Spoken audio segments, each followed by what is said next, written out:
Peace, peace, greetings to you all. It's your brother Naheem, BKA Lord Abba, aka Mr. Just the Facts. Adolph Hitler High School. we're gonna have a conversation today. We're gonna have a conversation. The bros gonna take over tonight. We want to get into some of this confederatization that really is a blight upon America. It is a celebration of America's rebels, America's evil. It is a celebration of slavery and slave holders, right? And we're going to crack this thing open tonight. And so we named it Adolph Hitler High School. Brother Josh said this on a previous live stream. What would happen if Jews were living in Germany and they still had an Adolf Hitler High or Heimlich Himmler Performing Arts Center, et cetera, et cetera. Peace to all the freedmen. I see y'all in the building. Make sure y'all share this out. Let them know we having a conversation about how the United Sons and Daughters of the freedmen are going to be doing battle intellectually with the United Sons and Daughters of the Confederacy and all arms of white supremacy and its Confederate background. So make sure y'all slash that like button. If you are new to the channel, hit the subscribe button. Once you hit the subscribe button, hit that little bell icon right next to it so that you can become a part of the notification nation. Let's go, family. So without further ado, I'm going to hold on. If you would like to support the channel, hit that super chat up. You can use that cash app. The handle is BETHEPOWER. Or you could become a monthly contributor by using Patreon. The link is in the description of this video. Peace, everybody. I see y'all coming in the building. Peace to the BTP mods. I see you, brother Corey. I'm a zone out and let the bros go in. Yes, because we must go in, And man, me and the brother Josh, we've been building on this for quite some time. This is a program we wanted to do for quite a while. And it's very interesting because we've had this conversation with a lot of different people and amongst ourselves, and let's go back, right? When we went back to like the aftermath last year, right? The aftermath of George Floyd, the riots, and then you saw the pulling down of the statues. We saw, certain Confederate monuments being torn down, things in that nature, right? And so I thought that was amazing, right? Long overdue, amazing and long overdue. Some people thought that was insignificant. Some people rolled that up in the same line and saying, we don't need symbolism. We need this, that, and the third, right? But what you don't understand is the importance, the magnitude of the tearing down of those kind of statues and leaving those kinds of monuments up. You don't understand the power and the weight behind that kind of imagery and that kind of symbolism, right? So it must be torn down. That's a part of tearing down white supremacy, right? So when you think about it, right, the name of this program is Adolph Hitler High School. So imagine a world, if you will, where it's Nazi Germany, right? However, the war, the Nazis lost, right? The war ended the same. The Nazis lost, right? But you still had swastikas all over the different kind of state houses. You still had swastikas on government buildings. You know what I mean? You went to high schools were named after Adolf Hitler. You had Joseph Goebbels Film Institute and Academy, right? School of the Arts, right? You had Hinrich Himmler Police and Law Institute, right? Just imagine it. How do you think the Jews would feel, or the Jewish people and the people of Germany would feel if there was never a denazification of Germany after the war?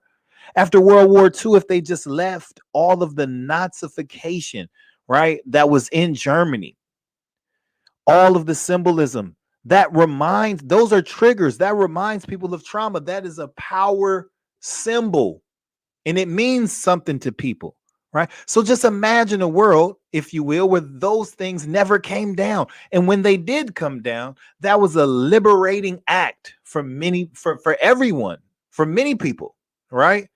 So now let's come back to where we're at in America. We have the Civil War where the Union literally was engaged in battle with the Confederate States of America, right? The Confederates lost the military battle. They lost the military battle. But somehow they won the political battle. So we never saw a de-confederatization of America. So you still have all of the, you still have General Lee, right, being glorified and memorialized. You still have what's his name, Jefferson Davis being glorified and memorialized. Stonewall Jackson glorified and memorialized. General Benning memorialized and glorified, right? You have military bases, United military bases named after Confederates. It should be illegal to have Confederate flags in state monuments, United States military bases, naval and army, named after Confederate generals, so on and so forth. That should be treason. Never do you see a civil war is not specific to America, family. You've had civil wars all over the world. Never in the history of civil war does the loser get to put their heroes statued and memorialized in state houses. Never does the hero get to continue to wave their banner and flag on state and federal property. They never get to do that. Only in America, family. And so just imagine our ancestors, if you will, the freedmen, right? The freedmen. They have to, so you know, these Confederates who were pushing for the subjugation and the destruction of our people, they got to continue to wave their supremacy on our people. That's how you end up getting the public subjugation laws of Jim Crow, the black, known as, you know, the black codes, which was known as the Jim Crow era, right? That's how we get that. There was never no de-confederatization of America. Never. If you go, like, look, you got General Lee Highway, you got Jefferson Davis High Boulevard and Highway, and you got Lee School and you got all of these institutes named after these Confederates. And it's not just saying that doesn't just represent slavery. That represents the purest evil that you can imagine. We're talking about what happened afterwards, which was decades and centuries of lynching and murder and local, state, and federal sanctioned terrorism that was visited upon our people, right? Just imagine the trauma of our family members who had to go to school named after the greatest of the oppressors, the greatest of the slavers, the greatest, right? Like someone say, Nathan Bedford Forrest. You understand? This was the founder of the Ku Klux Klan, the first Ku Klux Klan, not the second Ku Klux Klan that had its rise with Birth of a Nation, but the first Ku Klux Klan, right? So, like, just think about these things. Just think about this and how necessary. Like, this should be a national movement, a national calling for the de-confederatization of America. Not only should it be for the pulling down of the statues and the renaming of federal property and military bases and naval bases, so on and so forth, but it should be a national calling for the state constitutions being rewritten. We need constitutional conventions all throughout the South. and in many places in the North as well, but primarily throughout the South, because you still have laws on the books from Reconstruction era and even from slavery time. You understand? So we must look at this thing in a whole new way, in a whole different way. You have to understand the importance, the necessity of de-confederatizing. It's a must. It's not something that we should be thinking about like, damn, that's interesting, we should probably do that. No, it must be done. Do you understand, all of you who want to strike a blow to white supremacy, as long as you live in a place where you can drive down Jefferson Davis Highway, you got to understand what that means, the power that's in that. There should be no way that is worth. And for someone to say, like, I see that it says George Bush High School sounds worse. How could it sound worse? How could George Bush Highway sound worse than General Lee and Jefferson Davis? These were people who were hanging your ancestors by the neck, cutting off their genitalia, selling their body parts in the windows of the mom and pop shops. You understand? These were people who were burning down the homes of our ancestors. These were people who were skinning our ancestors, setting them on fire, crushing the bones, bagging up the dust and selling it. How can Bush be worse than the people who lived in this era? And you only get Bush, right? You only get a Bush situation because you never de-confederatize. George Washington Bush, his father, Herbert Walker Bush, George Bush, all of them are Confederates. These people that tell you that they're Republicans, so on and so forth, and they're conservative, they're nothing but Confederates. You understand? George Washington never hung one of your uncles or one of your aunts. George W. Bush didn't do that, right? George Washington Jr., George Washington or George W. Bush, well, I keep calling him George Washington, right? George W. Bush never raped one of your ancestors. You understand? He never owned one of your aunties or your uncles. So stop making stupid comments in the chat. All right? I don't want to see it. George W. Bush was a monster. You understand? Was a monster. But we only get someone like him because because Reconstruction was overthrown.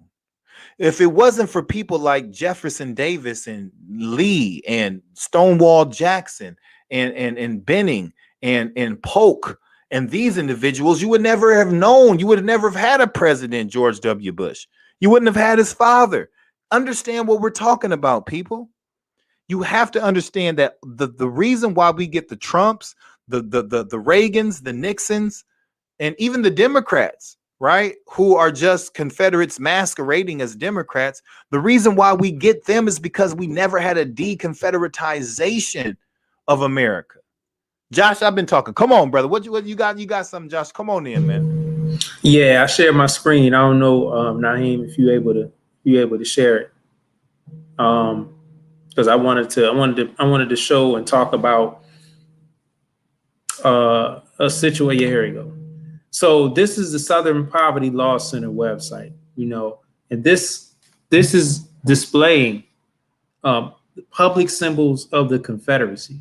So this is the United States, and these are where there are public symbols of the Confederacy. Now, you notice that there's a few of them sparsed out, on the West Coast and the Midwest and all that kind of stuff, but you look at the vast majority of them are in the South. And even a lot of y'all don't think Delaware is the South. Oh, look at all these Confederate public display. What do they call it?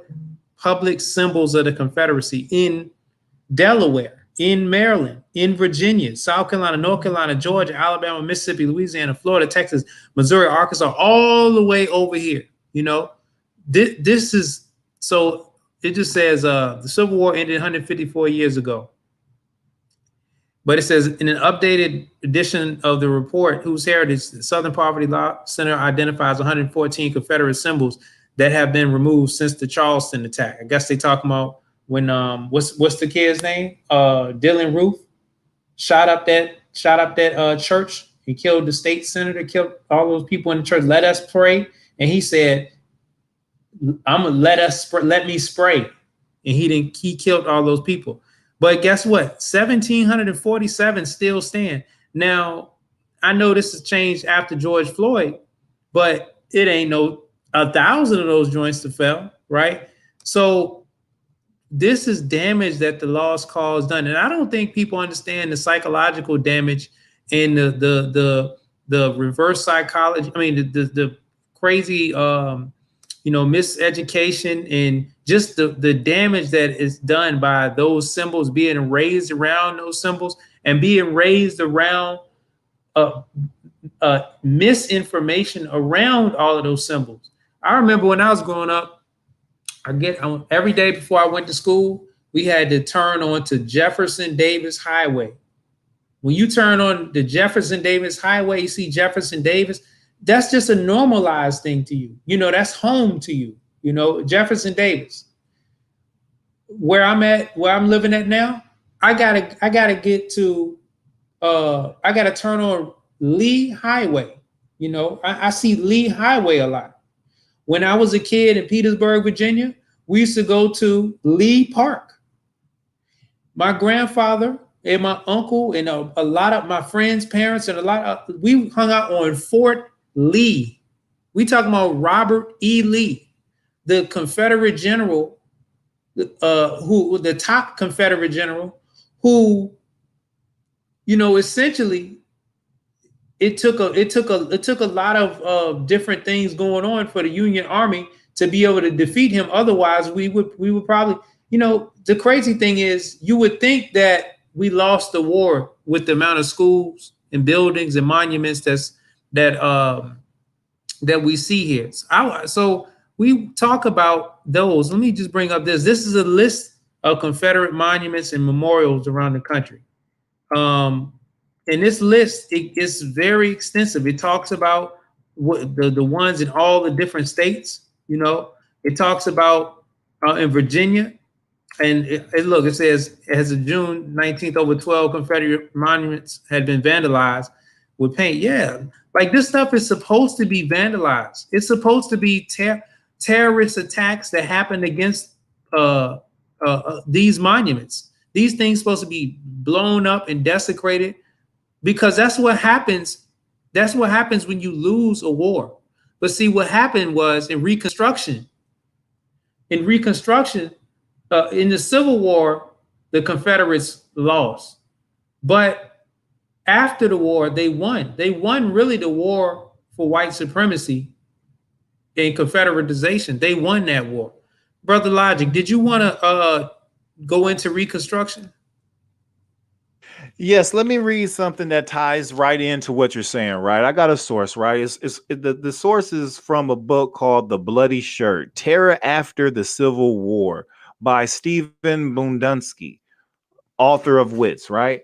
And it says, right, on page 8 in the prologue, right, it says, the nation undeniably in 1879 an exhausted Albion Tourget, an Ohio-born man who, as a state judge in North Carolina, had fearlessly defended the rights of the common man, colored and white, who had defied the Ku Klux Klan threats and the sneers of the conservative bar when he impaneled African Americans on juries and fined lawyers for saying nigger in his courtroom, gave a rueful and weary interview to the New York Tribune.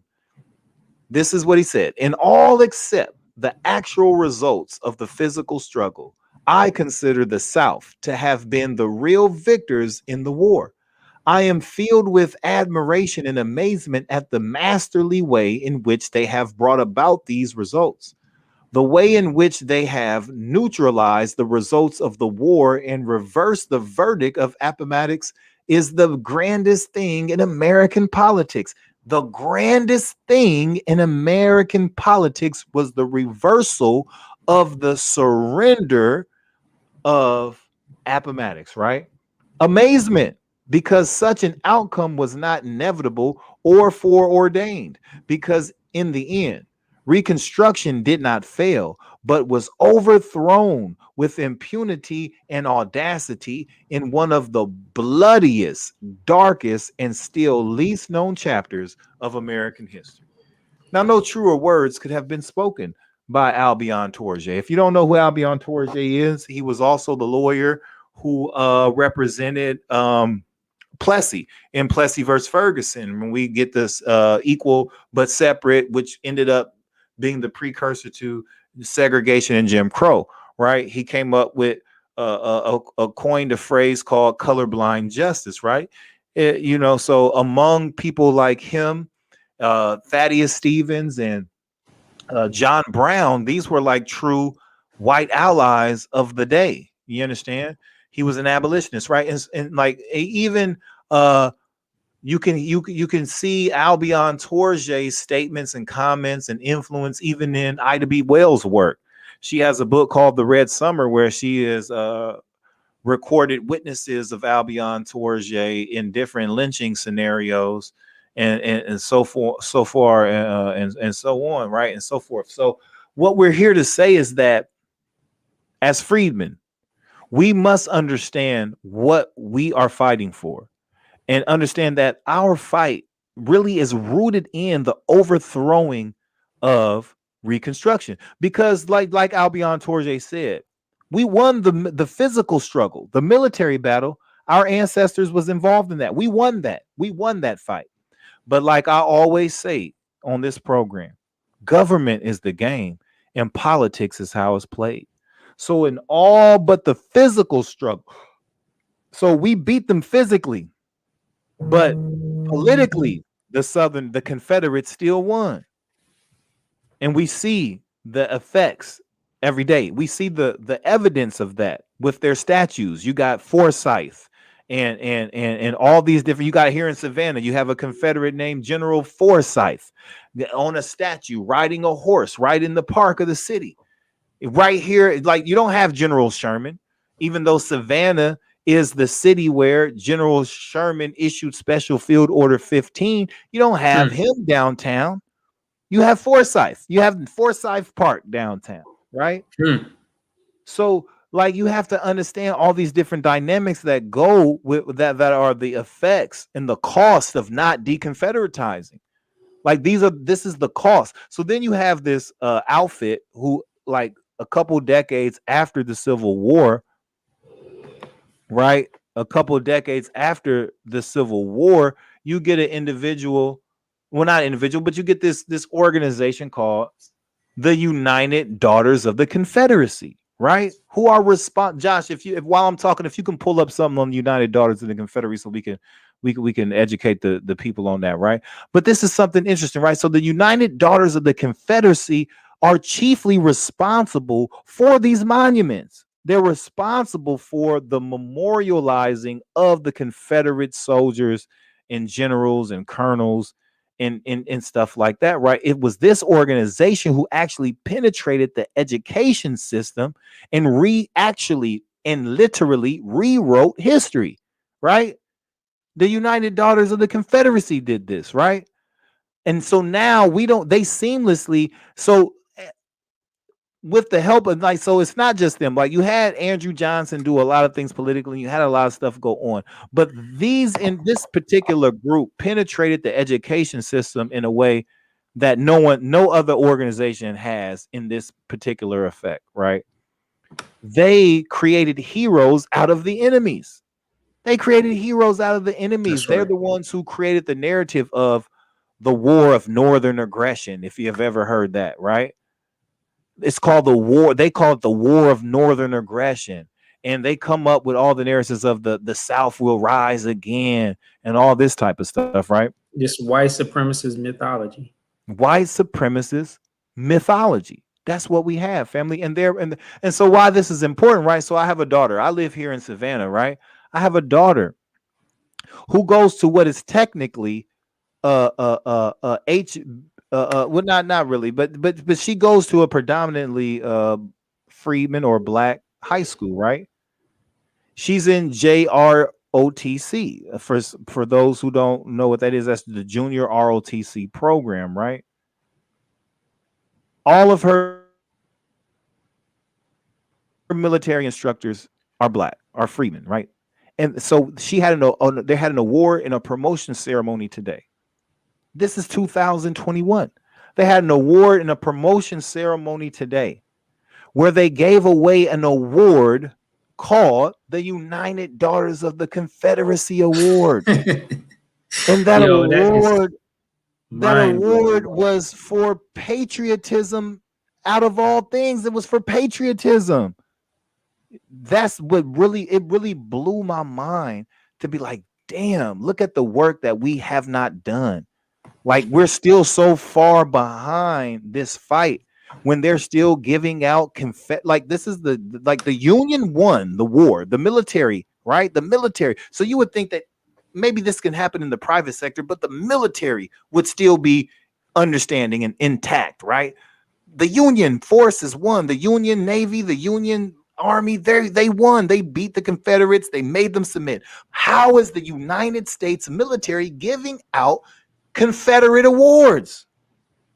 United Daughters of the Confederacy Award of Patriotism. How? This is treasonous. That's mind blowing, bro. That is mind blowing. Come on, Josh.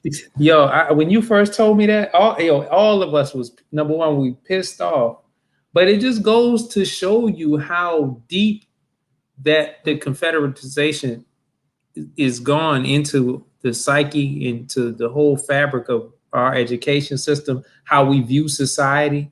You know, like, it just makes me think of that Amazon program, Man in the High Castle. You know, that Man in the High Castle, where they show an alternate reality where I guess Albert Einstein or whoever gets captured by the Nazis, and they developed the atomic bomb first, and they nuke America and other places, and they end up winning the war, controlling America. And then right beside they put a swastika on the American flag and put it right beside the Nazi flag, and then they say pled the Pledge of Allegiance to that. You know, it makes me think of that reality, and it's not too far off. Because I remember coming up, like I said, we used to go to school on Robert E. Lee Highway.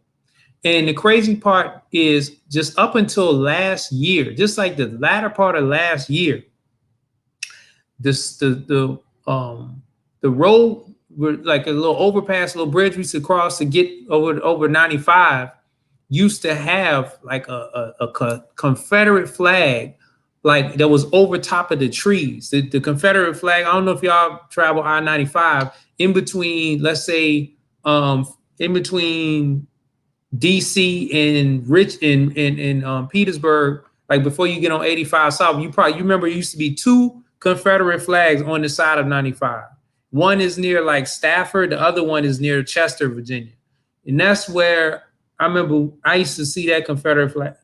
It wasn't there when I was growing up, but when I came back home, like some years later, 2010-ish, 11-ish, it just popped up. And I could not believe that, like, we could allow that to be there. Like, imagine if somebody put up a Nazi flag in Israel or something, you know, if somebody put up a Nazi flag in Israel and it was allowed to stay there for a whole decade before somebody took it down, and they only got to take it down because of some technicality. I don't want to break down the story why they took it down, but so, all right, for kids that were going to school, they would pass the Confederate flag.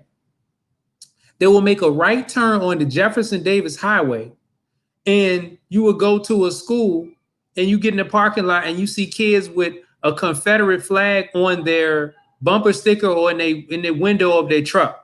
You know, this is the type of school that we're living in. And like Logic said with his daughter, some young freedman girl received a United Daughters of the Confederacy Award for patriotism.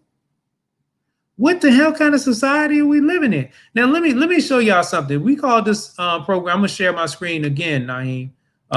You can let me share, but we call this program Adolph Hitler High School. I want to just show y'all some images.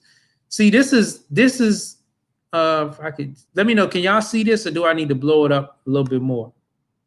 Can y'all see this? Anyway, I'm gonna just zoom in a little bit. Yeah, you good. It's good. Okay, good. All right. So yeah, this is Adolf Hitler with a little boy. You know, there actually was the Adolf Hitler school. It was 12 Adolf Hitler schools, and they operated from 1937 to 1945. And these are just some images from the school. These are just some images for the school. Excuse me, y'all. Excuse me 1 second. My son came up here. He wanted to tell me something. Yes, baby. Good night. Good night. All right. No, you did not. Okay. All right. All right. Excuse me for that. So this is a school. Look, this is the stuff that they teaching in there. Miseducation that they teaching. So they segregated the schools, all boys and all girls, right? This is the girls' school from Adolf Hitler School. Oh, that's not Adolf Hitler School. So let me go here to this right here. See, when you have things like that, when you have schools like that, you know, you're able to indoctrinate. So you indoctrinate for years and years and years and years, and you know, it's not hard to predict what the society is going to look like, because this is generational. So I don't care if you change the name of the school right now. I don't care even if we change some of the education that's in the school right now.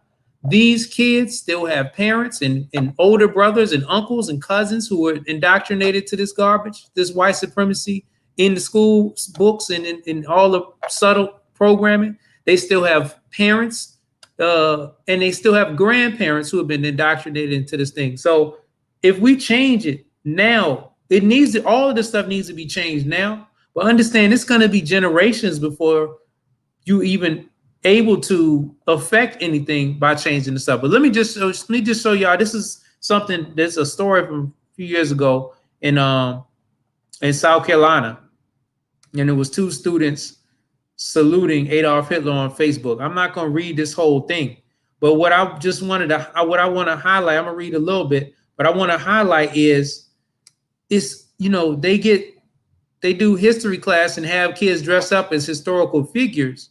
But then when they dress up as Adolf Hitler, it's, oh my God.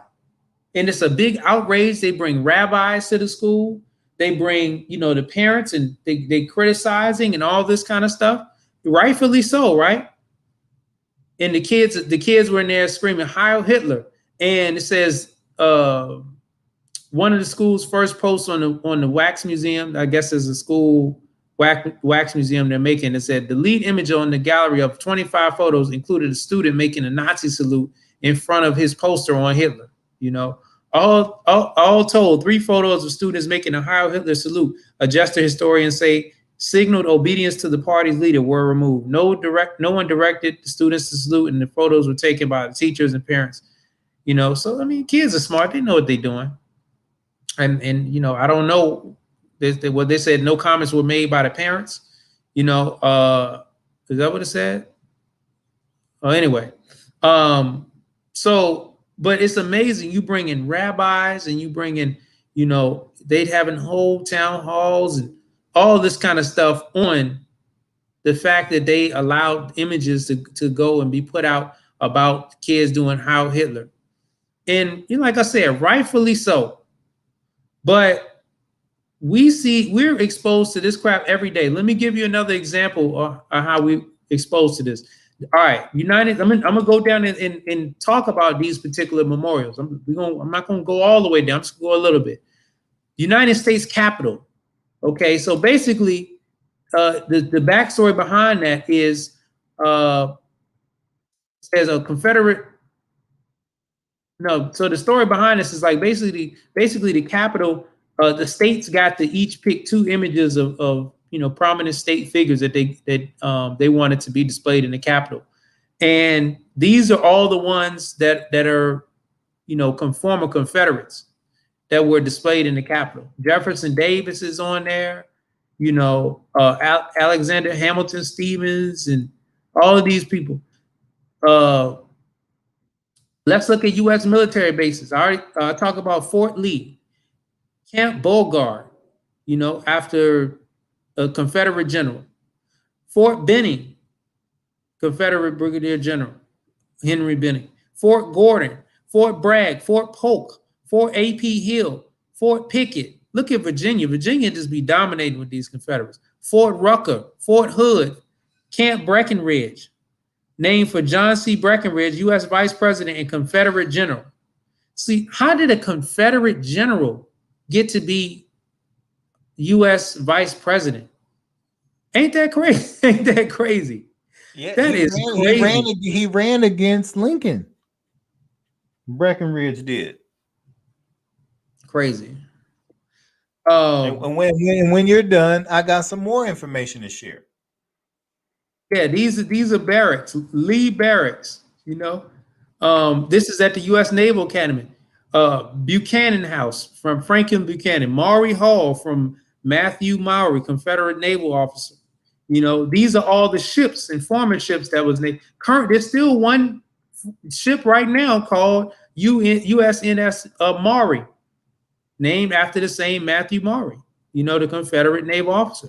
These are all of these ships. It's too long to name. These are all the highways. Jefferson Davis Highway. Jefferson Davis Highway is from Arlington, Virginia to San Diego, California. Well, I don't know. I don't know about that. I don't know. All I know is maybe I never drove it that far. Farthest I drove Jeff Davis is from Virginia. Maybe they're talking about their names of highways stretching that long. But I don't know. But they said this was a project of the United Daughters of the Confederacy. And it goes, these are going from A to Y. I mean, A to W, you know. I'm not gonna go with, but real quick logic. I just want to touch on another thing. The United Daughters of the Confederacy were not the only organization. They were just maybe the most prominent that was involved in what we call the lost cause teachings. And like I said, the spreading of white supremacist mythology and propaganda, and not only the spreading of it, the construction of memorials, monuments, the renaming of roads and highways, ships, parks, everything you can think of, and the implementation of that mythology into the education system. You know, obviously, if you got a school named after Forrest and Lee and Davis and all these devils, the books are going to be reflecting that. So, but this is another organization. It's called the Sons of Confederate Veterans. So when we're talking, and listen to what it says, the Sons of Confederate Veterans is an American nonprofit charitable organization of male blood descendants of Confederate veterans, headquartered at Elm Springs in Columbia, Tennessee. It says it was formed January 1st, 1896 at the City Auditorium, which is present-day Virginia's Commonwealth University, or VCU Gym in Richmond, Virginia. So a lot of y'all that go to see the VCU Rams play and all that kind of stuff, you don't even know that that's the spot where they started the Sons of Confederate Veterans at. And, you know, just to give you a quick understanding of the lost cause, I believe it was Robert E. Lee who said that there should be no monuments or anything like that involving the Confederacy, because you don't want to open up any scab. I'm speaking and paraphrasing. You don't want to open up any scabs of that horrible war. You know, these people say, damn, that we need to reinstitute white supremacy by any means necessary, and we're going to do it via this spreading of propaganda. So they started forming all of these organizations to re-educate and revise history and put it in our faces, you know, put it in our faces. So, yeah, it's not. And the last thing I want to say about that is, see, you go to school and you go do things in your neighborhood, and you have friends and your neighbors and coworkers and all that kind of stuff. You don't know which one of their kids was enrolled in some of these programs to be a daughter of the Confederacy, to be a sons of Confederate veterans. You don't know what kind of youth programs they were put in there. You don't know what organizations they're part of, what organizations that their parents are part of, that they just legacy members and all this kind of stuff. You don't even know, and they're not going to come out and tell you, but you may be able to, see what their actions are. You may be able to sniff it on them. So back to you, Brother Logic. All right, so I got a screen that I'm ready to share. And like, it's just a continuation of what, Brother Josh was saying, right? The truth about Confederate name schools. I don't know, like, again, just think, when we mention Confederate, just think about Nazi. Think of yourself as a Jew from Nazi Germany, and imagine yourself like anybody listening, right? White folks listening. I want people to understand what we're talking about, because a lot of people try to say, slavery was old, it's so old, and look at what the history, what the continuation of harm was about. Look what all happened to us, family. Let me read this to you, and just imagine if this. No one would be okay with this if this was happening in Germany after World War II. If this type of stuff was going on in Germany, this would be a worldwide crisis. But no one cares because it's us. But we have to demand the justice. You understand? So it says the truth about Confederate named schools. What is the truth about Confederate named schools, right? Let's look at it. Let's check it out. Every day in the U.S., thousands of children across the country attend schools named in honor of Confederate leaders who fought to preserve slavery and racial hierarchy in America. Simply by going to school, young people are taught to embrace the names, likeness, and symbols of men who fought a brutal war against the U.S. in order to preserve white supremacy. Hold on one second. Take 1 second for me, Josh. I'll be right back. Yeah, I want to say, man, that's y'all don't understand how damaging that is. I remember I had brothers that I went to school with, because my school where I went to high school, it was a lot. It was probably like, I don't know, 35, 65, something like that, with the black white population. It was probably something like that. I'm just estimating roughly, or 60-40 or 70-30, somewhere around that range. Black folks being lesser. And I mean, it was some dudes, like, we go to school, dudes be coming to school driving their trucks. Some of them trucks might have Confederate flags on it. I remember it was even some brothers who I know one brother who lived in the trailer park. And this dude was like, pretty much, the Confederate flag, that's not that bad. It's just me and you a rebel. Matter of fact, I think I'm gonna rock me a Confederate flag. I'm gonna just, I'm gonna be good. I'm like, huh? But see, when it's so normalized, that eventually it's gonna get to some people, especially when the people they're around tell them, yeah, bro, it's cool, hell no. Facts. Hell no. Yeah, so continuing on, right, it says the Equal Justice Initiative, the EJI, has identified more than 240 schools across the U.S.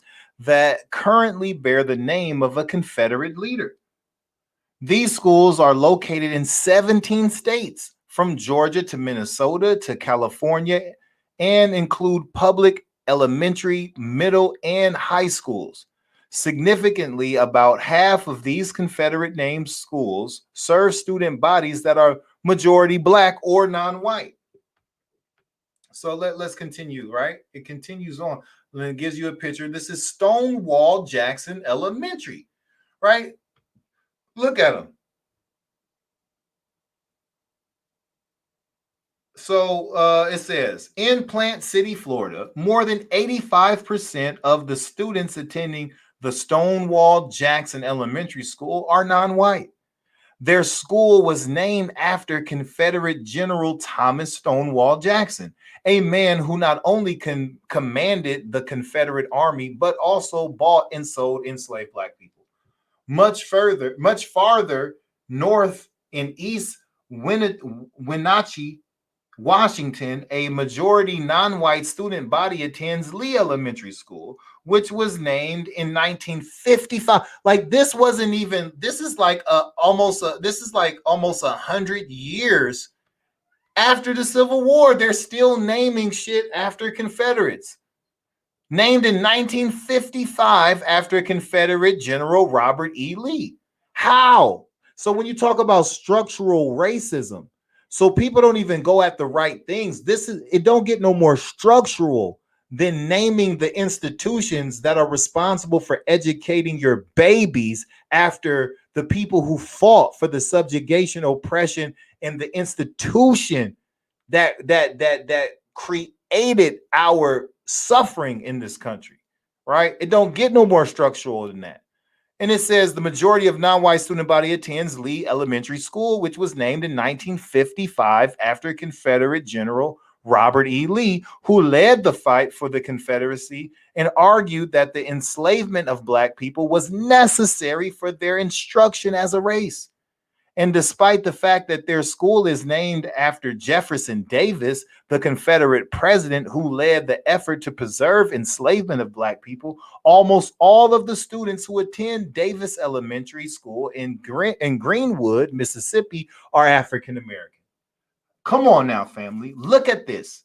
Historically, the practice of naming schools to honor the architects and defenders of slavery has been part of a broader effect to maintain racial hierarchy.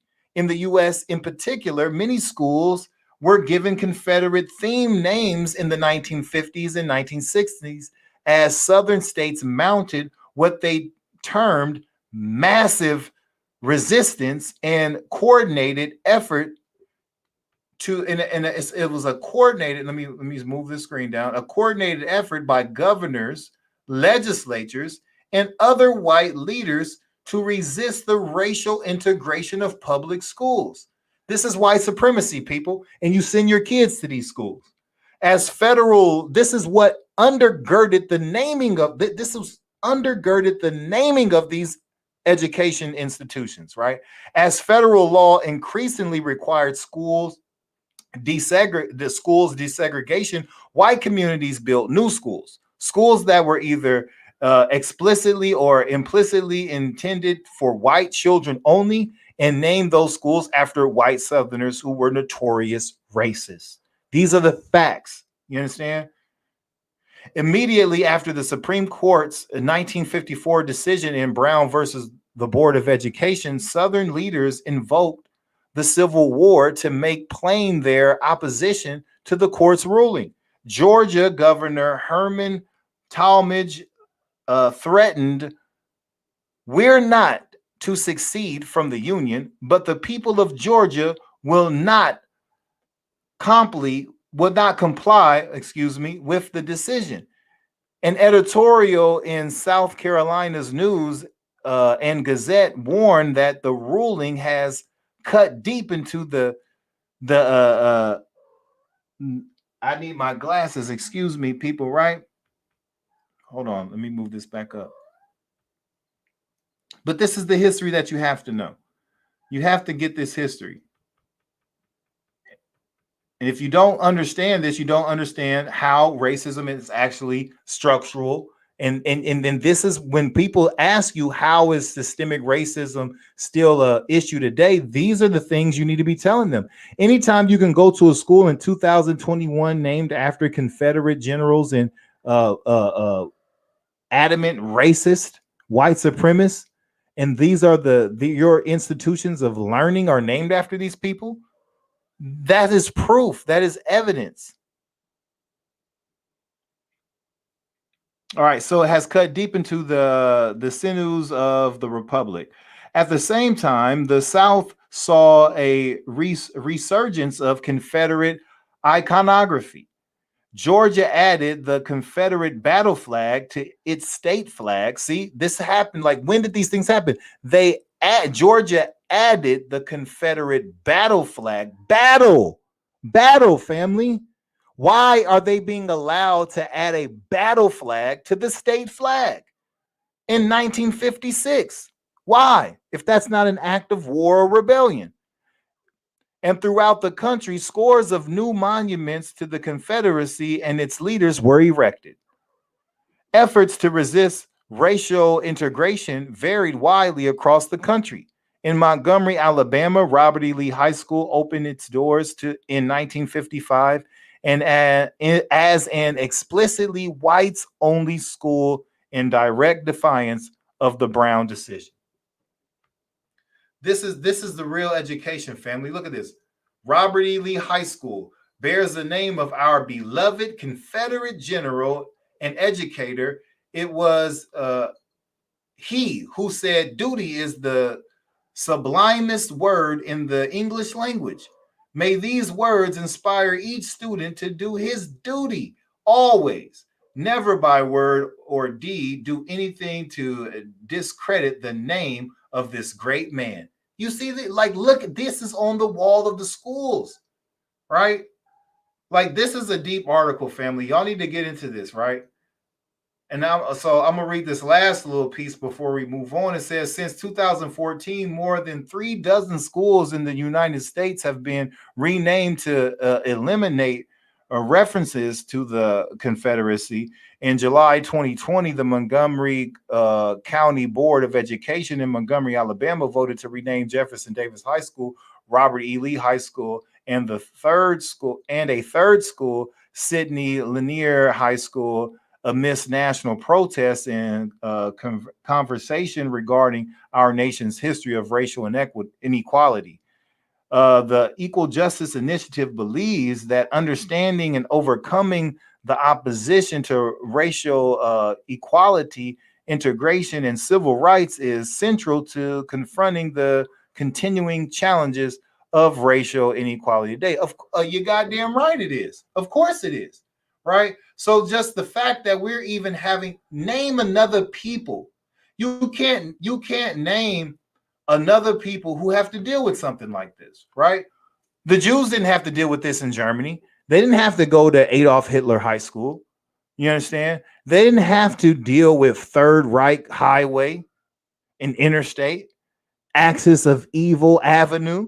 They didn't have to do anything like that, right? This is what our ancestors have to deal with every day of our lives. We send our children. For how long? And for how long, bro? Like, when you want to say, they dealt with some terrible horrors. They dealt with extermination for those few years, right? And that's not to discount that experience. That's a terrible thing to have to go through. That was some of the worst evil and horrors that you can imagine. But we want to think about what we're dealing with. We're talking about a multi-generational thing, right? It's not one lived experience like from one person's lifetime. We're not, that doesn't even last like half a generation. We're talking about for as far back as we can remember, as far back as anybody has a story about in this country. That's how things were. We're talking about, from now, we're talking about after slavery, but before slavery, yeah, everything. We were living on the plantation. That was it was the slave master name. They gave us their names, Now we talk about for the schools and the parks and the highways. Yeah, just imagine. It's not just like, imagine if they had to go to Adolf Eichmann Arena, or like you said, Joseph Goebbels Film Institute. You know what I mean? And they were in Adolph Hitler High School and Hinrich Himmler Highway they was driving on. They had to do that for generations. So the same people who committed those atrocities, generations of people had to go through that, and that to the point where it was normalized. Like, I didn't think about the fact that Jefferson Davis was the president of the Confederacy, the army who was fighting to keep our people enslaved. I didn't think about that every time. I just made it right on the road. Oh, Jeff, getting on Jeff. Where you at, bro? Man, I'm just on Jeff Davis. Where you at? Oh, who y'all playing tonight? Oh man, bro, we gotta play Lee Davis. Oh, where we hooping at tonight? Oh, we hooping at Jeb Stewart. Yo, meet me behind. We're gonna play on the court behind Stonewall Jackson. This is normal conversation. I'm talking about this stuff just changed like last year. They just changed Lee Davis High School in Richmond, Hanover County, Richmond, to Mechanicsville High School. They were one of the last holdouts, for a lot of the changes that the governor had to mandate after George Floyd, the George Floyd protests and all that stuff. They just changed Stonewall Jackson Middle School. It was let me show y'all real quick. Now, I just want to show y'all what the Stonewall Jackson logo looked like. Let me show y'all. If you were going to Stonewall Jackson, where is that thing at? Yeah. Naheem, can you share my screen, brother? I want to show y'all Stonewall Jackson. This was Stonewall Jackson Middle School in Hanover County, Richmond. It was the home of the rebels. So they weren't even trying to hide it. It was called the Stonewall Jackson Rebels. That was the mascot. That is absolutely insane. Now they changed it to Bell Creek, right? So what do we do with things like this? To me, yeah, changing the name and all of that, but if we can still have Confederate flags, I don't have the data. I wish I had the data for how many Confederate flags are still being flown, like over top of, on the side of major roads and in front of big buildings and like major public displays of Confederate flags. I don't necessarily have the data, but all I know is it's still very many. One of the things that Germany did was they put laws against banning these symbols. Don't ask me how to pronounce this. I've never took a German class. Try it. Strafgesetzbuch, section 86A, right? Forgive me if I butchered that. I know I did. But it says in section 86A, outlaws the use of symbols in unconstitutional organizations. See, they made the Nazi Party an unconstitutional organization, and they banned the symbols of those organizations. People using the symbols. It says outside the context of art or science, research or teaching. The law does not name the individual symbols to be outlawed, and there's no official exhaustive list. However, the law has primarily been used to outlaw Nazi, communist, and Islamic extremist symbols. The law was adopted during the Cold War, notably affected the Communist Party of Germany, which was banned unconstitutional in 1956, the Socialist Right Party, banned in 1952, and several small far-right parties. Yeah, because they understand the damage that type of stuff did to their country. They had them destroyed, and it caused death and mass murder, mass genocide, in all over the world.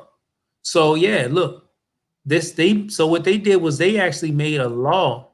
They made laws to where you cannot just fly no Nazi flag in Germany. So why can't we make laws that make it to where you can't fly a Confederate flag in America? See, because the sons of the Confederate veterans still get to have this logo. They still get to fly this. People still can walk down the street with their Confederate flag. They get to put it up at on top of the United States Capitol and don't get to be charged with a hate crime. See, those people who even anybody who helped to put the Confederate flag on the United States Capitol needs to be charged with, what's the U.S. code for hate crimes, whatever that is. They need to be charged with that. But how can you do that when your United States Capitol on the inside got Confederate, generals and prominent Confederate figures on display? When that's a thing all around the country. So these are things that laws need to be put in place too. There has to be an effort to de-confederatize America, and there needs to be. That's not a right. It's not a right of free speech. When you don't get to do hate speech. When you put up this you don't get to do insurrection speech. Yeah, don't you don't get to get to do do hate speech and rebellion insurrection speech. speech. That's right. That's right. When we get into the laws that were passed, right, there was some very venomous, strict language about those who sympathize with the rebellion in the Confederacy. Let's just paint a picture about the like how horrible this thing was, right? We're not talking about no fly by night, no little spat, no little dispute between brothers. Just let me share you know what? Let me just share a screen, man. Y'all got to see this, man. Let me share this screen. Y'all got to see these studies that have been done. Y'all need to see these charts and understand the cost of what you're allowing to exist in your world. You're allowing this, right? You're allowing this. Let me see if are we up? So, Brother Naheem, if you can hear me, can you go ahead and pull this screen up so they can see these graphs?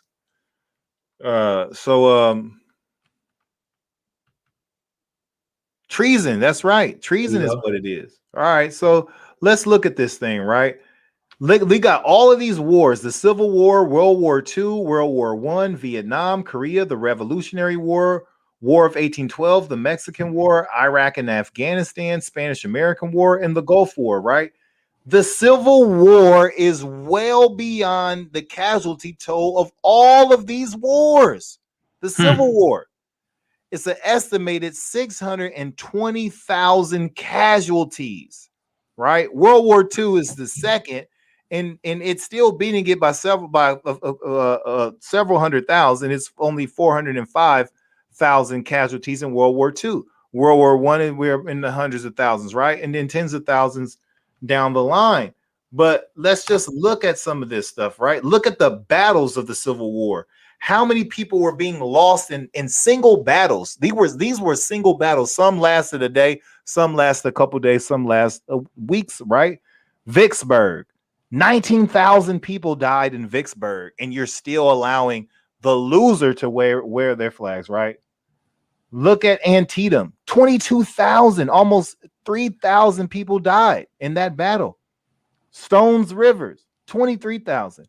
Gettysburg, 51,000 people died in the Battle of Gettysburg. 51,000. Yo, real quick story. I still have the ancestral story. My mom told me. Her grandfather's uncle told him that when he was fighting in the Civil War, and it was he remembers seeing a river of blood come down Sycamore Street in Petersburg. You know, so that, like, these are stories. These are Freedmen stories. You know, so, and also when people, this is just another thing, right? When people talk about, well, we fought a whole Civil War, so, you know, that's your reparations. Well, no, 200,000 freedmen, soldiers. I think it was 188,000 in the Army. And you can continue your point. I'm just going to finish this. 188,000 in the Army, 20,000 in the Navy, fought in the war, and a third of those died. So us dying is not our reparations. But this just goes to show you how bloody this war was. And what the brother's trying to show you is they were allowed to cause this many, cause an insurrection that resulted in more people dying in the Civil War than all other wars combined. and you still gonna let them fly that flag. For real. That's what we're talking about. Do the math. It says the Civil War was America's bloodiest conflict. The unprecedented violence of battles such as Shiloh, Antietam, Stones River, and Gettysburg shocked citizens and international observers alike. Nearly as many men died in captivity during the Civil War as were killed in the whole of the Vietnam War. So just the captives, the death toll of the captives was equal the toll of the Vietnam War. Hundreds of thousands died of disease. Roughly 2% of the population, an estimated 620,000 men, lost their lives in the line of duty. taking as a percentage of today's population to frame it for you, right? If 2% of today's population was lost in the line of duty, the toll would have risen to as high as 6 million souls. So 620 people, that type of a casualty impact to America back then was equal to 6 million deaths today. Right. And I talked about the illustration of the numbers earlier with the Civil War having 620, World War II having 405, World War I having 116,000. Right. So we're talking about the cost and why, like, so much blood was shed, so much destruction, so much disease. Right. Over 400 people were captive and went missing alone. Captive and went missing. So the death toll is even higher than 620 because that's just the casualties of people who died in the line of duty.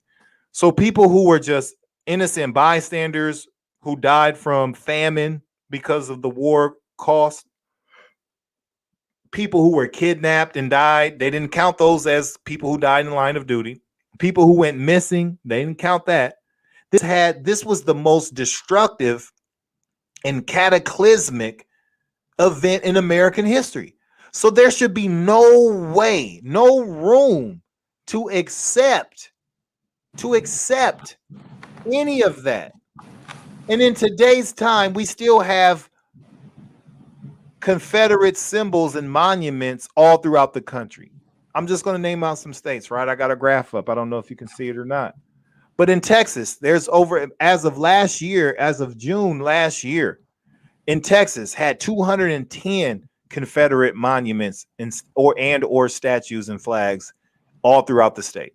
Arkansas had 64, Louisiana 84, Mississippi 147, Alabama 124, Georgia 202, Florida 67, South Carolina 194, Tennessee 105, North Carolina 168, Virginia 247.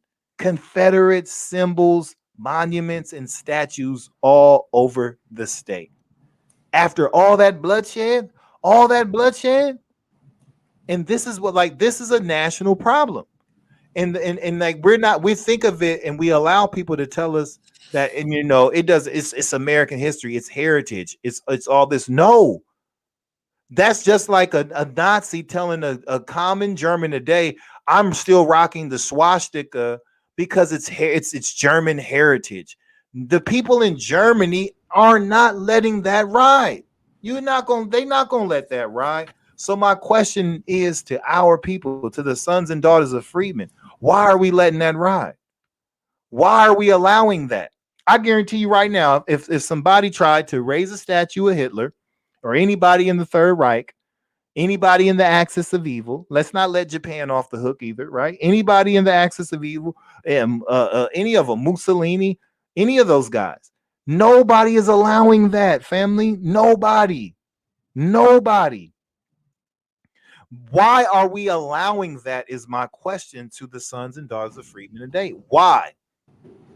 This is the most offensive, this is outrageous. We should be infuriated. So that's why they feel like they can do anything to us, right? It's all a domino effect. It's all connected. Why would the police agencies and institutions of law enforcement feel like they have to respect us? We don't even care if the people who owned our ancestors and hung our ancestors by the neck and auctioned their bodies off and cut babies out of our pregnant ancestors and put boot to skull of our children, right? We don't even care if the places we send our school to learn, our children to school to learn, are named after these people.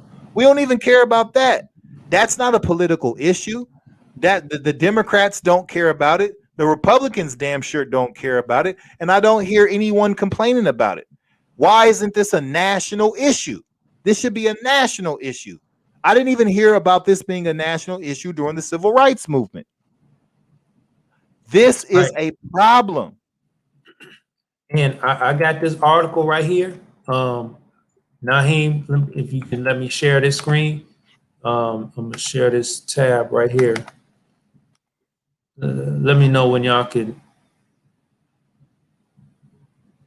Let me know when you get this on. This is talking about, like, we had to tear up the whole country. White folks, even, you know, I'll put them in there. It was a lot of the people tearing the stuff up and burning stuff up was white folks anyway, and that's what's up.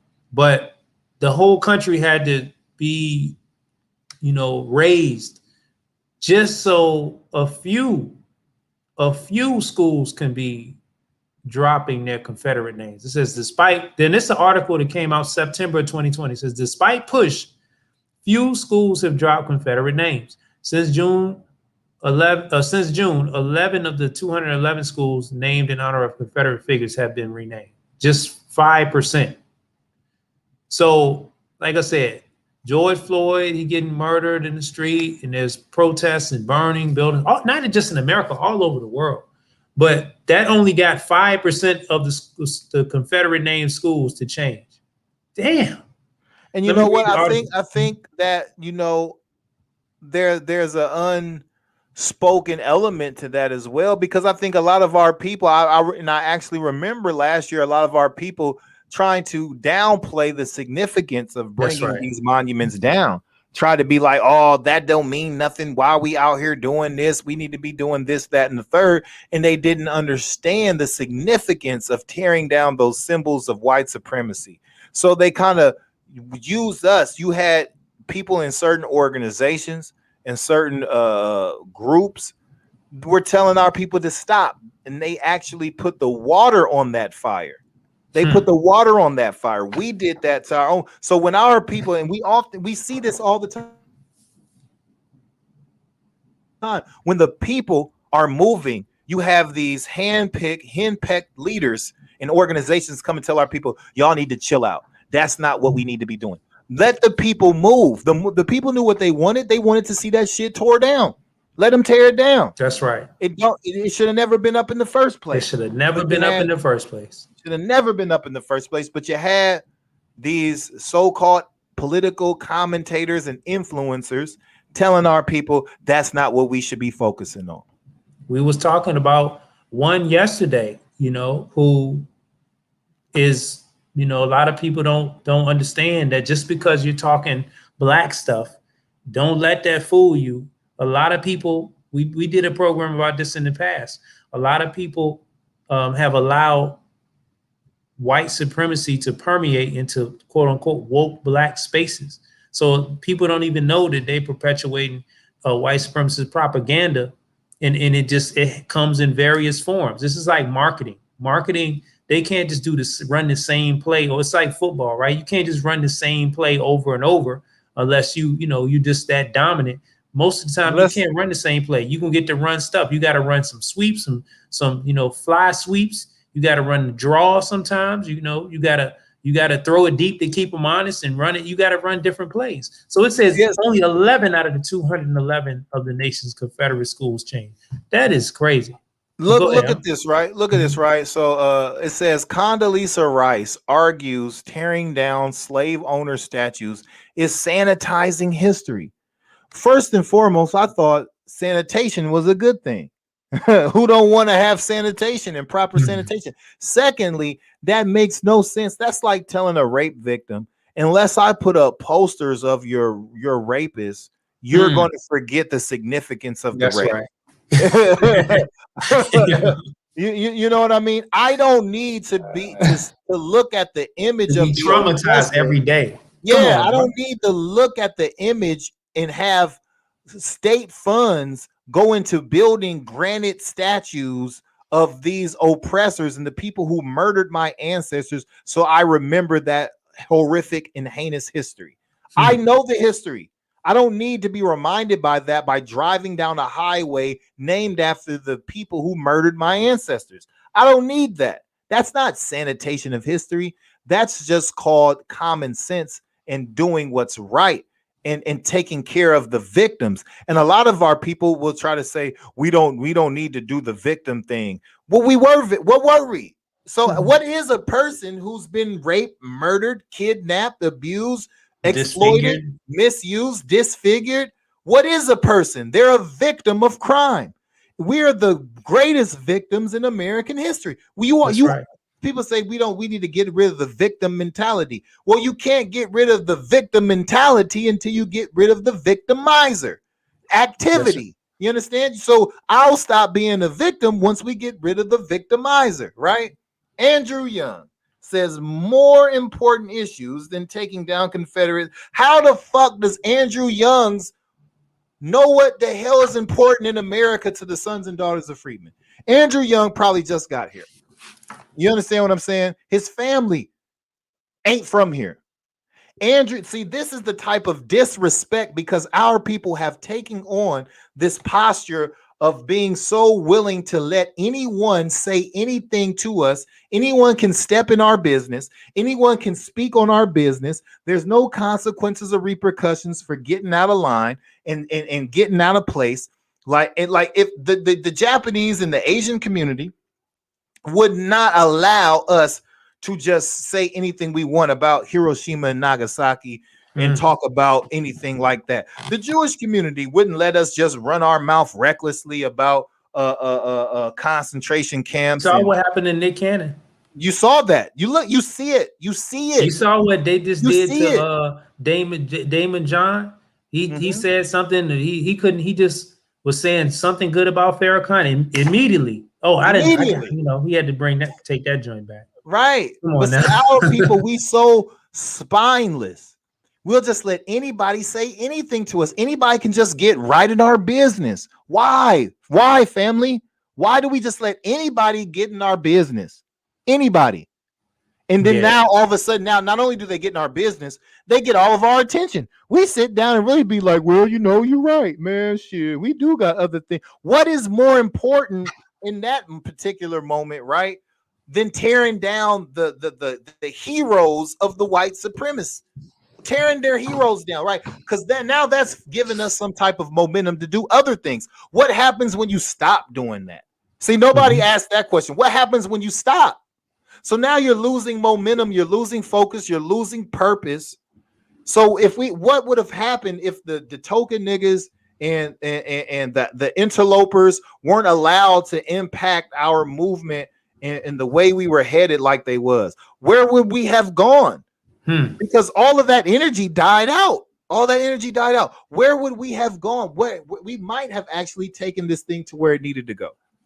You understand what I'm saying? We saw real thing, and we were speaking the language that America understands. Anytime you start speaking the language that America understands, we start seeing change for our people. We started seeing that, right? Every time, if you pay attention to what I'm saying, you're going to understand what I mean. Every time you start speaking that language that America understands, they start passing bills and shit, right? Like, we know what we got to do to get policy and to get things done, right? Just look what happened after Martin Luther King was assassinated, right? Look what happened after Rodney King got beat up like that, right? Look what happened after George Floyd was murdered. Look what happened during the civil rights era, right? Look what happened right after the Civil War. You have to know what the language of America is, and then they only see. If you're not speaking the language that they understand, you're never going to be able to communicate effectively with them, right? So some people will understand what I'm saying, and some people won't. But until we start to speak the language of America and start becoming fluent in the American language, we won't get the desired effect that we want in this country. That's right. That's a fact. That's a fact. And I want to say to that Andrew Young quote, there's more important things than changing some names or whatever was said to that effect.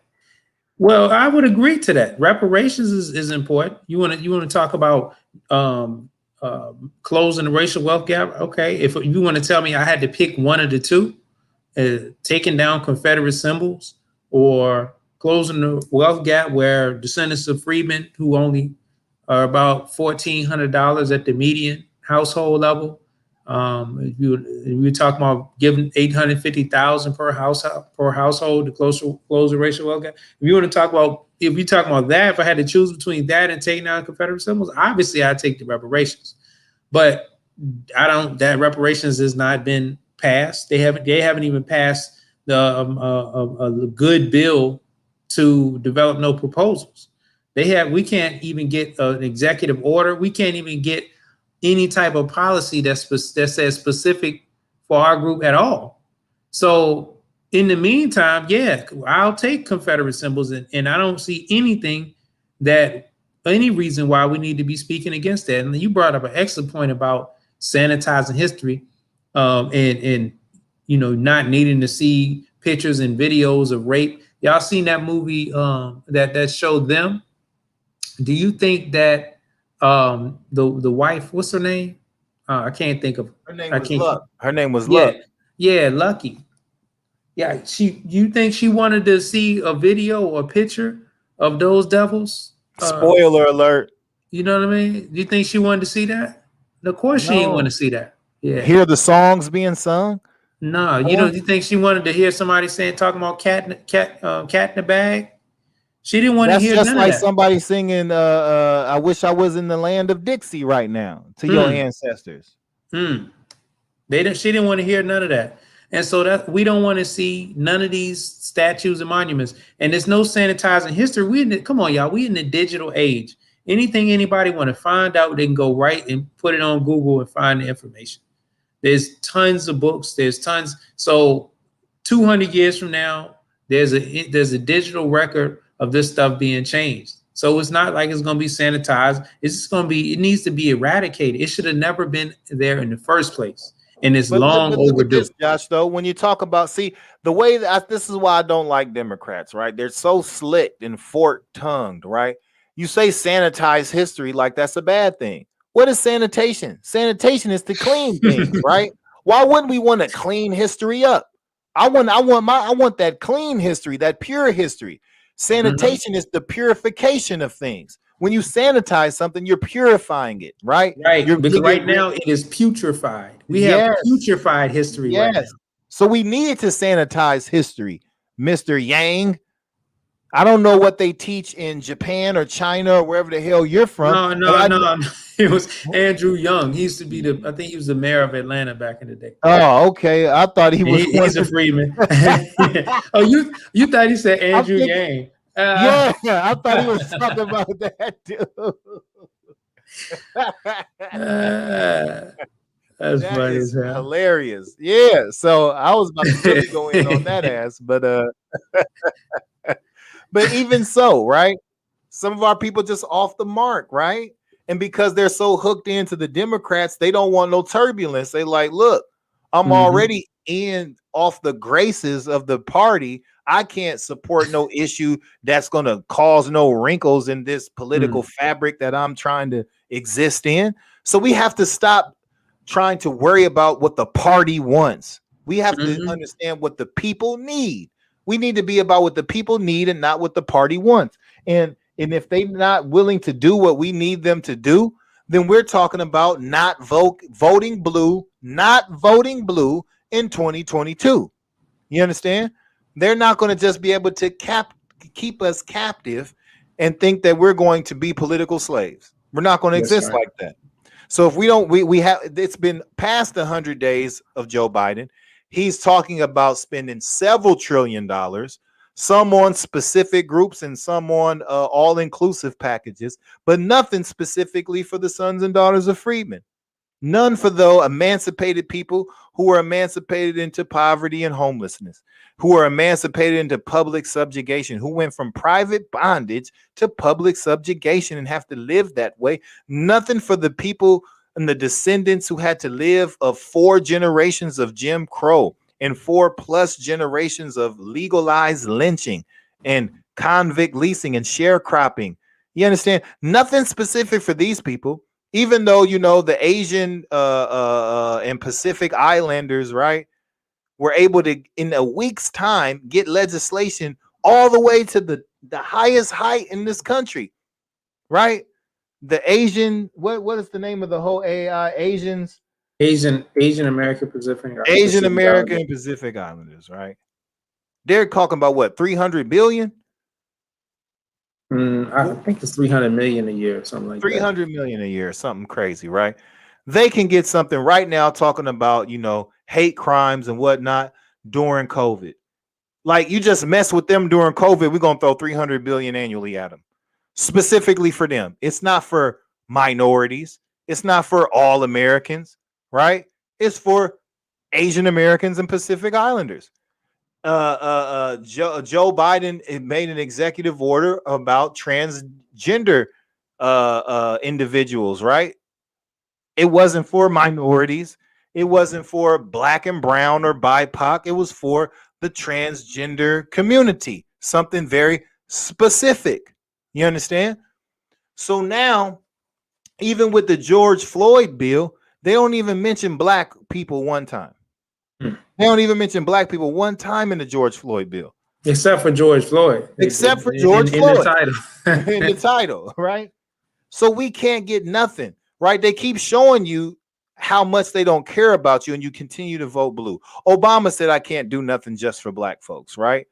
Kamala Harris said, I can't do something just for black folks. Joe Biden said, I can't do nothing, and I will not do nothing just for. And Joe Biden went so crazy as to say, y'all are irrelevant. It's all about the damn Hispanics, and y'all need to lock arms and get behind the Hispanics. He went that far as to say that, right? And so they talking about Indians. India is like, look, America. They pretty much they spitting on America. Like, look, America, you better give us these vaccines, you piece of trash. That's pretty much how India is demanding vaccines from America. That's what happens when you have a whole Bureau of Vice President Affairs and I'm talking about India. Oh, India. Okay. Yeah. Yeah. They got the highest spike in COVID. Well, that's why she was put there, to create better relations with the Indian country. You know what I mean? Yeah, you can talk to your family like that. You can talk when you got your people in position. You can talk to America like America owe you. You better exactly. Yeah, I mean, one of yours from the high caste, not the bottom caste, but the top caste is sitting in the Oval Office. You know what I mean? Vice President Kamala.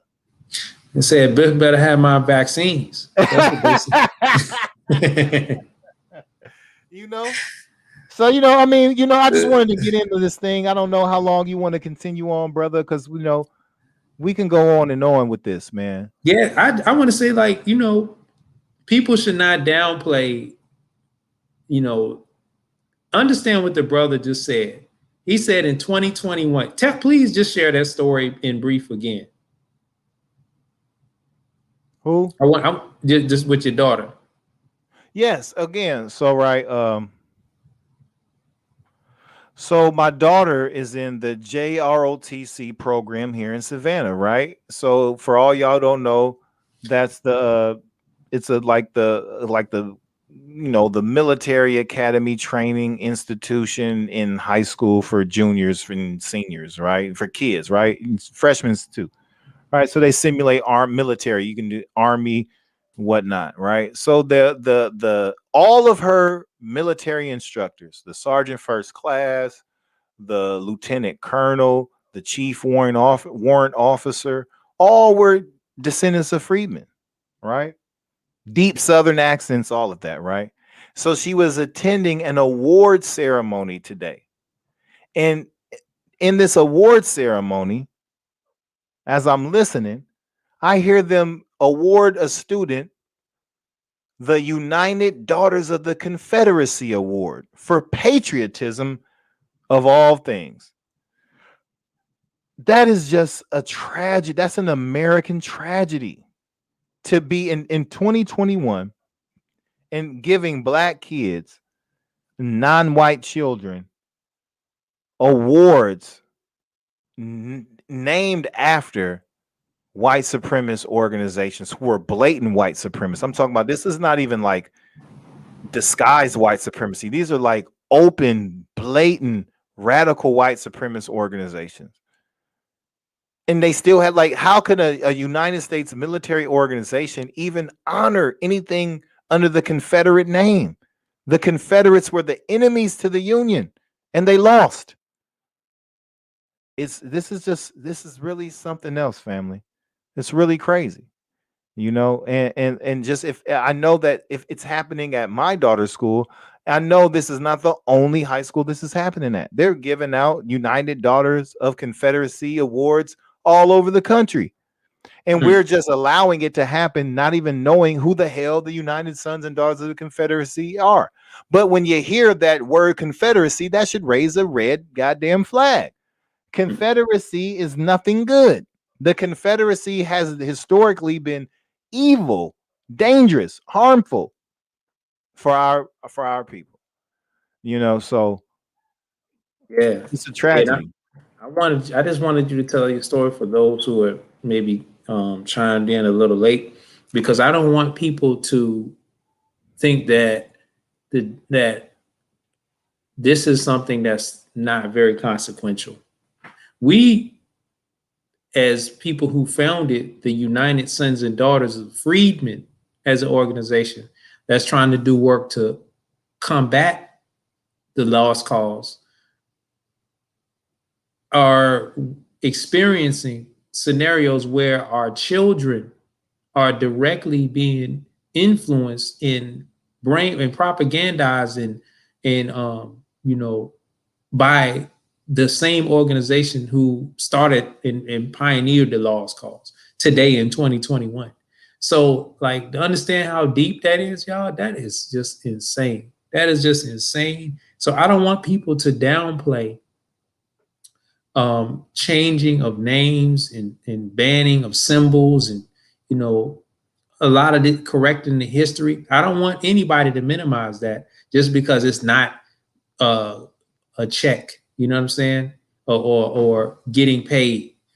What we're talking about reparations, we're talking about closing the racial wealth gap. We're talking about programs. We're also talking about the correcting damages. And these are ongoing. We're talking about also ongoing damages that need to be ended and corrected, fixed, repaired, whatever you want to call it. But this is just one. These changing these names and these symbols and getting the de-confederatizing America. That's going to have to be part of reparations. That's going to have to be part of a national program to where, you know, you get this out of America. It is a festering disease. It's an autoimmune disease. You know what I mean? It's an autoimmune disease that's in America, and we got to get it out. We got to get it out. You cannot let them to continually, perpetually win the war. At some point, you're going to have to be able to say that America is not a white supremacist country, and if you don't have a de-confederatizing of America, you will never be able to make that claim. That's a fact.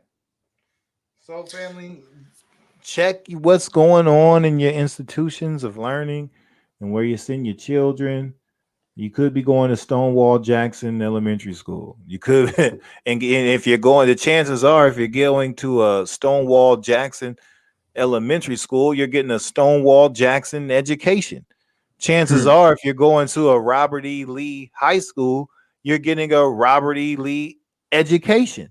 So what kind of curriculum and what kind of education are your children getting when you send them there? So now they're only enhancing the slave mind and the slave mentality in these type of schools, right? It's in the name. The preservation of white supremacy is being kept in these institutions of learning. And if you're driving on Robert E. Lee Highway, if you're driving on Jefferson Davis Highway, you know what I mean? When you get pulled over, you probably gonna get treated like you was you was a property of Jefferson Davis and Robert E. Lee by the police. Oh, yes. Those are the chances. Chances are, and we see it. Mm-hmm. So those have to be changed too. I read it earlier. It said there's Jefferson Davis Highway that goes from Arlington, Virginia, all the way to San Diego, California.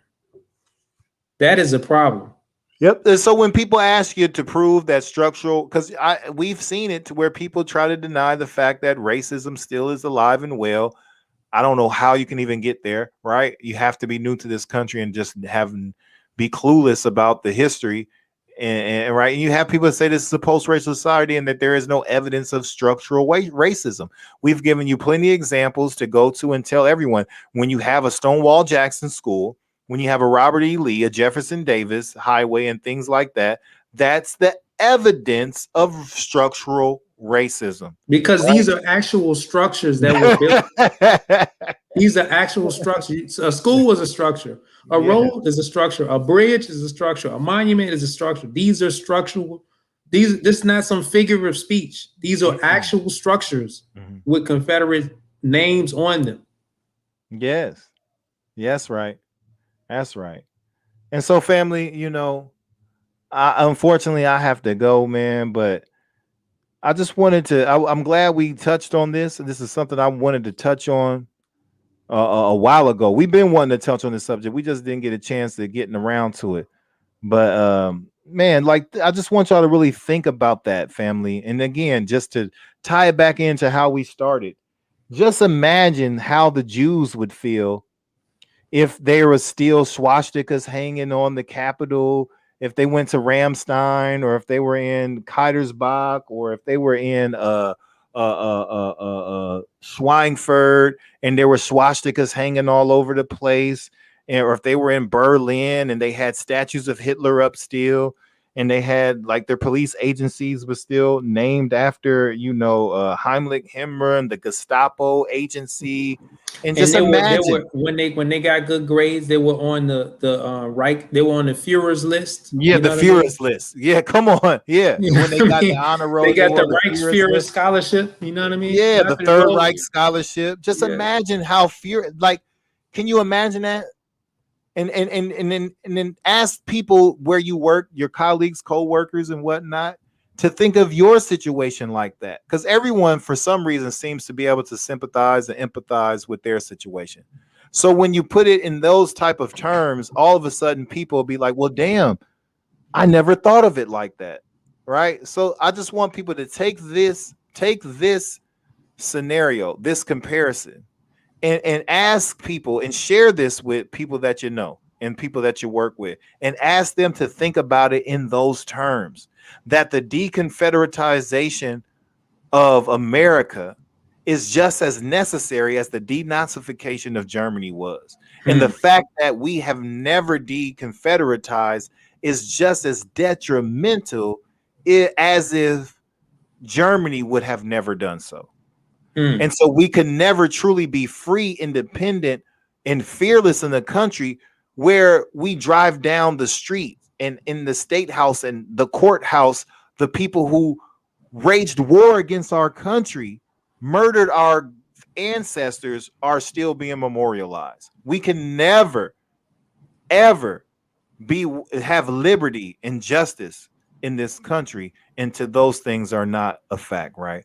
So with that, family, and lastly, one thing I just have to mention, I do not want to downplay this. Military bases where the soldiers, you know, swear to protect the country, they go abroad and they put their lives at risk, and they come back to Fort Hood, Fort Lee, and Fort Jackson, Fort all these places. You get to come. How is that? The military is supposed to be one of the places where you feel like that the amount of racism that you face, you feel like it's a better chance that you will have to not deal with it as much. I don't know if you can speak to that any, but to then be able to have to go to Fort, you know, Jackson. How in the hell is that a thing? Like, how in the hell is that a thing? So we're talking about, again, the military bases are a structure. That is structural racism. And that's something that can be changed with America, but America has to commit to de-confederatization.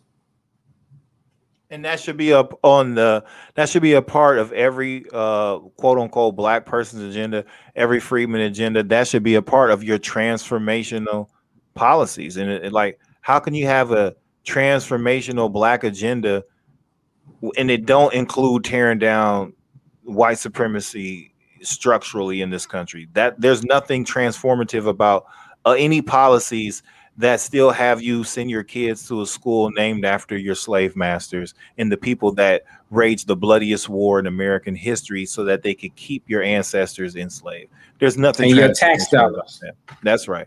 So with that, I say, you know, government is the game. Politics is how it's played.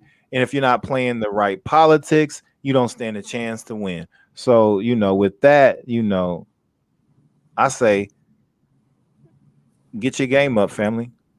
Indeed, indeed. Hey, everybody, make sure y'all hit that like button. Make sure y'all share this important conversation out to the people. I'm a little busy tonight. I'm packing for a trip, so I couldn't jump on. My brothers held it down. They were going in. So I want to give a shout out to my Be the Power brothers, Brother Josh and Brother Logic. Honest to everybody that joined in and that are listening in and participated in the chat. Hit that like button as y'all leave out. Y'all know the motto of the platform, which is don't just fight the power, become the power. And then and only then will you have the power to make a change. And with that, I say peace. Peace and reparations.